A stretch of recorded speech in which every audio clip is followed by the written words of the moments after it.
Bienvenidos a una nueva edición de Guitarras al Detalle que vamos a titular como un mix de Stratocaster o Stratofender.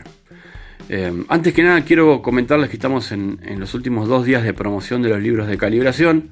Les voy a dejar el link en la descripción y en los comentarios, así que vayan por ahí. Si aún no lo obtuvieron, tienen todavía la ventaja de comprarlo con un pequeño descuento y también una clase grupal que vamos a estar haciendo después de la compra, y vamos a estar fijando un día específico a una hora específica para poder realizar esa clase y que la mayoría puedan participar. Los que no puedan participar de esa clase, que va a ser una clase privada para los compradores de los libros, van a poder tener y disfrutar del video grabado por las dudas de que no puedan estar por cualquier razón, ¿sí?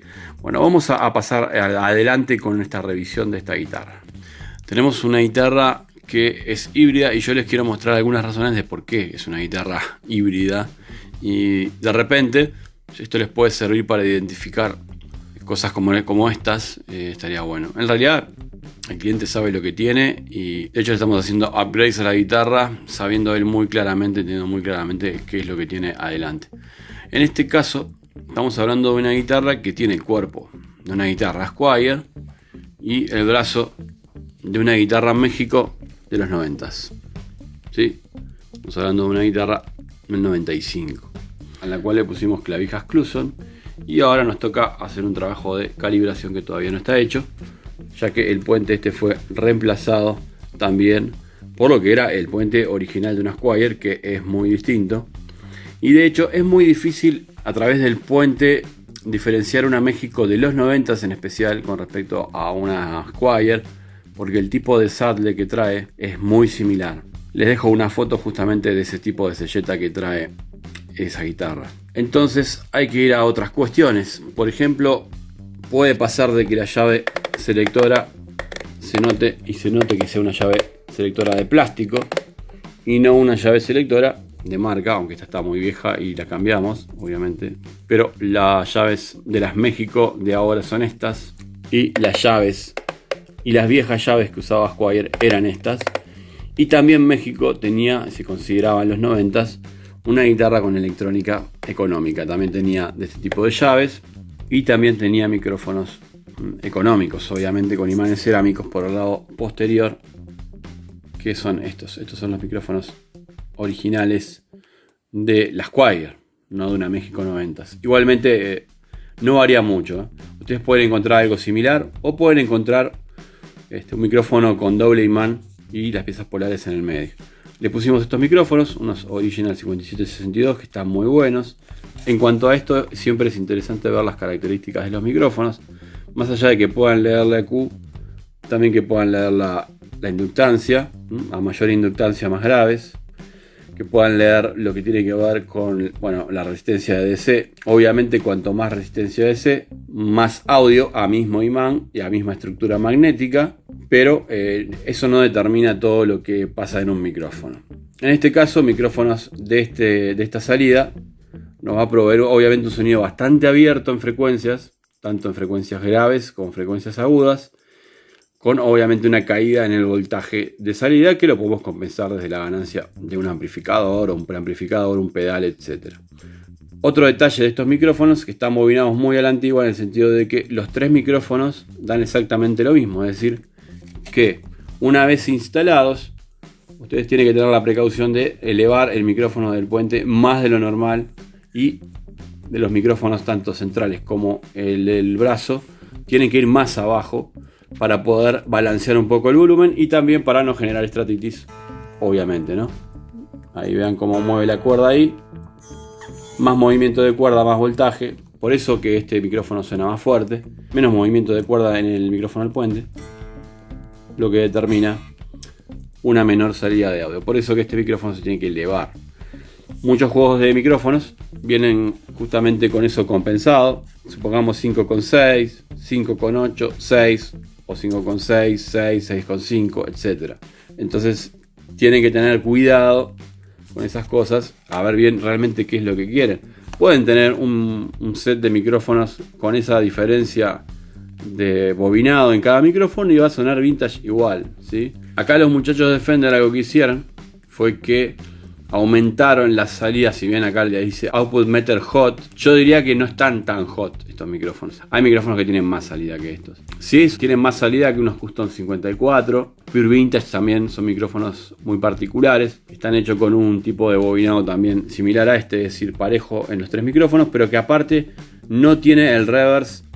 Sí, no tiene el bobinado inverso y la polaridad inversa en el campo magnético, para poder formar en las posiciones 2 y 4 un hum canceling. Es decir, en las 5 posiciones de la llave ustedes van a tener ruido, no como en la clásica Stratocaster, que cuando nosotros ponemos la llave acá y cuando nosotros ponemos la llave acá, ¿sí? Es decir, acá o acá, el ruido desaparece porque se forma un micrófono hum canceling en paralelo. Eso es lo que pasa con un Strato en general.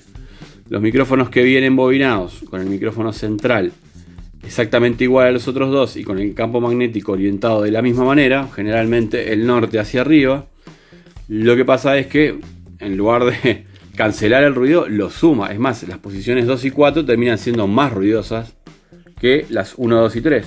Cuestiones que tienen que tener en cuenta a la hora de ver el tema micrófono, ¿sí? Y no guiarse solamente, también otra cosa, ¿no?, por los K de los micrófonos.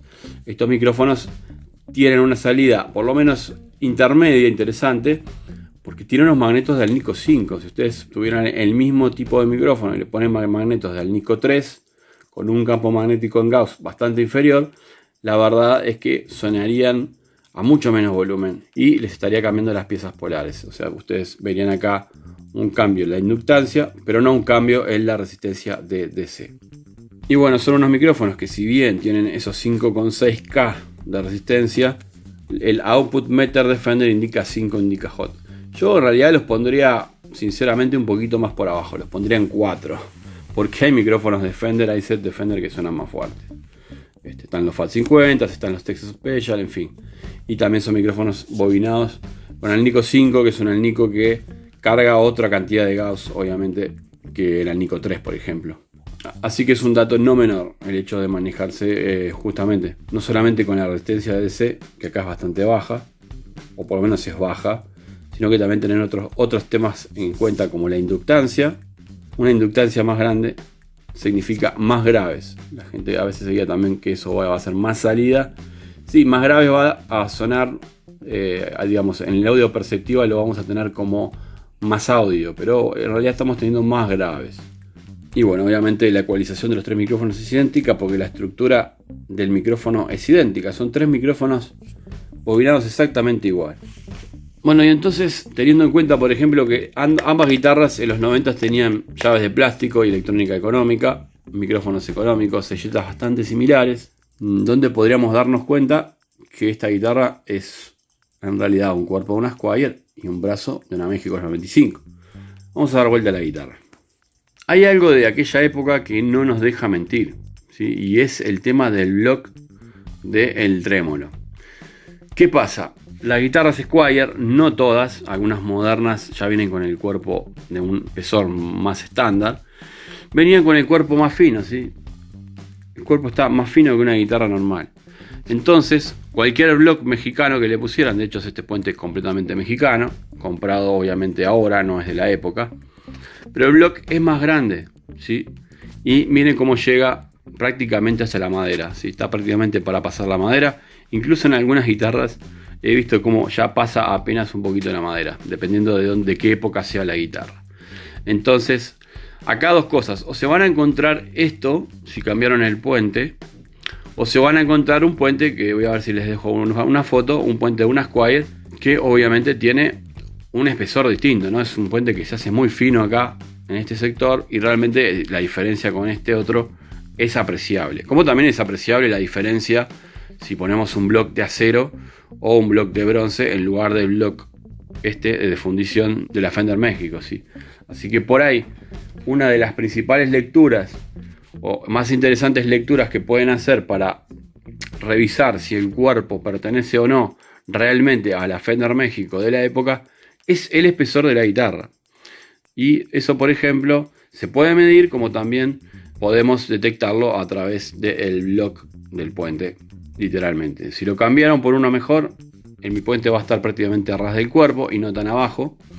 Y si no, tienen el block de Squire, que es mucho más fino que el block mexicano. En fin, espero que les haya gustado el video. No dejen de suscribirse a todas nuestras redes. No dejen de visitar nuestros nuevos cursos del blog. Recuerden que ya todos los cursos de calibración están en línea. Y nos vemos, gente, en un próximo video de Guitarras al Detalle. Chao.